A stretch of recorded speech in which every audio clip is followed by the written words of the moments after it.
How to fix Messenger login error? Can't use this feature right now. Hello everyone and welcome back to our channel. Are you stuck with the Messenger login error that says you can't use this feature right now? Don't worry, I have got some quick solution to fix it. This error usually means Facebook has temporarily restricted your account. Sometimes all you need to do is to wait 24 to 48 hours for the restriction to lift.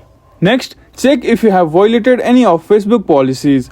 If you have been flagged or spamming or inappropriate content, this could trigger the error. Head to Facebook Help Center to review your account status. If the issue persists, contact Facebook support.